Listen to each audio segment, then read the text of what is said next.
নতুন করার কিছু বলার নেই। আমাদের আজকে সকলে আপনারা হাটতলায় নয়, আমি দেখতে পাচ্ছি আশেপাশে চরণপুর, কাশিডাঙ্গা, ফরিদপুর, ভানোরা গ্রাম, বারাবনি গেট, কাঁঠালতলা, বারাবনি সব মানুষ কিন্তু এখানে উপস্থিত হয়েছে। তাছাড়া এই গ্রামে তো এত হাজার হাজার মানুষ বসবাস করে না, দেখছি এখানে হাজার হাজার মানুষ চলে এসেছে। তাই আমি ধন্যবাদ দিই এইখানকার গরিব শ্রমিক মানুষকে, ধন্যবাদ দিই যে মা বোনরা হাত তোলায় আপনারা যারা আন্দোলনের মানুষে চালিয়েছিলেন। এই আন্দোলনটা শুধু আন্দোলন নেই, আপনারা প্রমাণ দিয়েছেন কি সত্যি আমাদের যে বীর পুরুষ মানুষ এই দেশকে স্বাধীন করার জন্য নিজের রক্ত দিয়ে স্বাধীন করেছিল, আজকে তার সম্মান রক্ষার জন্য আন্দোলন ছিল, শুধু এই ঘর বাড়ির জন্য আন্দোলন ছিল না। আপনারা সেই স্বতন্ত্র ডেমোক্রেসি বাঁচিয়ে রেখেছেন, তার আন্দোলন ছিল। এই দেশে ডেমোক্রেসির এই ভারতবর্ষের সম্মানের আন্দোলন ছিল, এই পশ্চিমবঙ্গ সম্মানের আন্দোলন ছিল। এই হাটতলা চরণপুরের মানুষ দেখিয়ে দিয়েছে কি এখনো ডেমোক্রেসি শেষ হয়ে যায় নাই।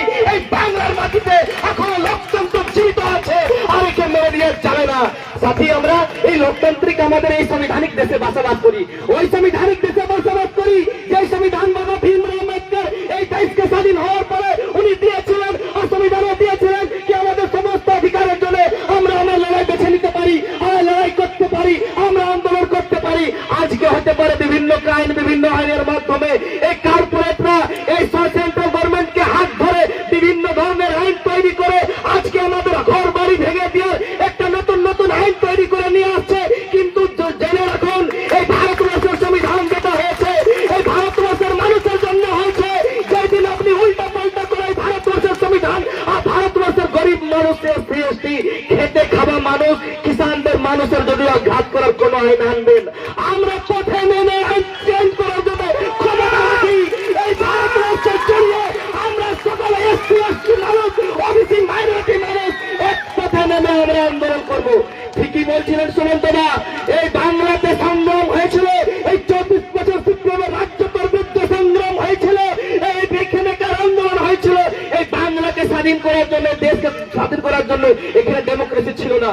আমাদের এখানকার এটা ইউপি, বিহার, ঝাড়খণ্ড নয়, এখানকার মানুষ কথা বলতে জানে, এখানকার মানুষ লড়াই করতে জানে। এই মাটিটা হয়েছে বিদ্রোহী কাজী নজরুলের মাটি, এই মাটি হয়েছে স্বামী বিবেকানন্দের মাটি, এই মাটি হয়েছে রবীন্দ্রনাথ টাইগারের মাটি, এই মাটি কারো বাপ দাদার নয়, এই মাটি হচ্ছে ডেমোক্রেসির মাটি। এই মাটিতে কেউ কিনে নেই রে আপনাদেরকে।